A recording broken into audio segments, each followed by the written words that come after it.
Before we get started, we got a new camera angle and production value. Let's go!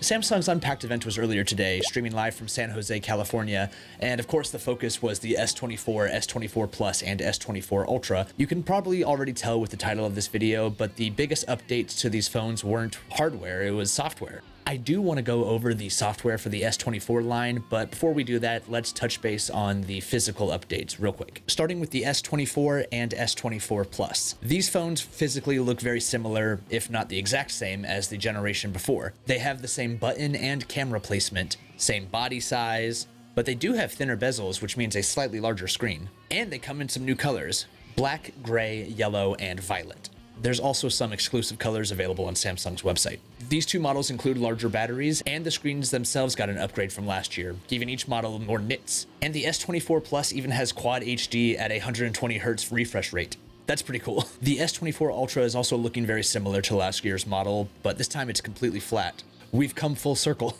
The battery is the same size as last year, and the S Pen, of course, is available to the users. As for a physical edition, Samsung has added two new lenses to the Ultra, a 3x and 5x telephoto lens. The 10x telephoto lens is still there, but it's nice having these smaller steps in the zoom lenses. Tom's guide has a great chart comparing all three models. I'll be sure to link that in the description if you'd like to know more. Also, man, you can't tell me the S24 and S24 Plus don't look like iPhones. But like I said, physical upgrades were not the star of the show on this year's Unpacked. The headliner was Galaxy AI and all it can offer the users. The S24 line will come chock full of AI enhancements and features to make the user's experience just that much better and more nice overall. So here's a quick rundown of some of the AI features the S24 lineup's gonna have. First off, we have a personal interpreter that can show off real-time text translations. You hold the phone between you and another person, and you each can see the translation of the conversation in your own language. The translation feature also spreads to messaging. This year's lineup features an auto-translate that allows translations of text you send and receive right in the chat bubbles themselves. Text translations also aren't new, but it was announced that translations can happen live on a phone call now.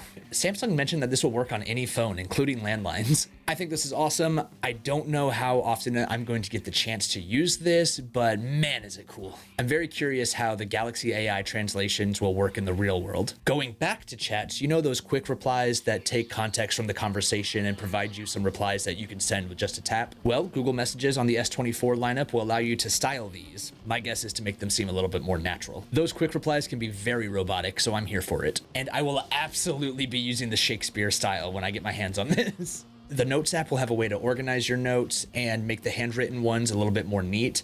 And personally, I will definitely be using that feature more than anything else. Some other great features revolve around photos and videos. Galaxy AI can suggest alterations to photos to kind of clean them up a little bit. And generative AI will allow users to kind of fill in blanks or move subjects, just like Google's Magic Editor. It seems like these photos will have a watermark in the corner and a tag in the metadata saying it was AI edited.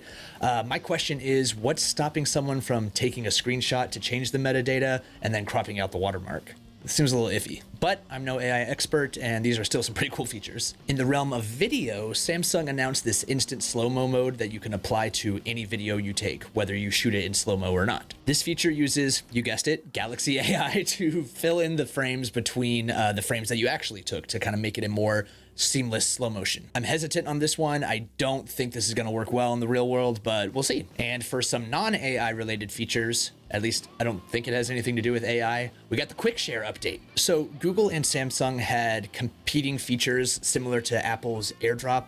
Google had Nearby Share, Samsung had Quick Share. Well, those only worked within their respective ecosystems, which of course wasn't great for Android as a whole and could not compare to Apple's AirDrop at all. That is until now. Google and Samsung announced the two services will merge together under Samsung's brand. This feature will work in and between either ecosystem. This won't be limited to only phones. Chromebooks can utilize this now, and Google is talking to Microsoft to get this app defaulted to Windows machines. This is very nice. The update to Quick Share is easily the thing I'm second most excited about.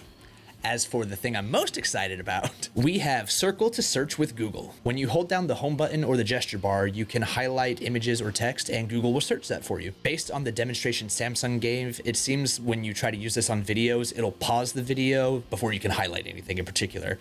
But that'd be really cool if you could use this while videos are playing. Now, of course, reverse image search has been here before, but man, I like how handy and intuitive this looks. I'd be lying if I said I wasn't excited about these phones. I think the smartphone game is finally taking a pivotal shift from best hardware to best AI features, and I'm really excited to see how that's going to look in the future. You can pre-order Samsung's S22 lineup on their website or with your mobile carrier if you're interested, but that's my 2 cents on it. What do you think? Let me know. I would love to know if you're interested in the S22 lineup at all. Are you going to pre-order? Are you going to hang tight and wait and see how these features actually stack up? Let me know. I'd love to hear it. I'll catch y'all in the next one, though. Bye.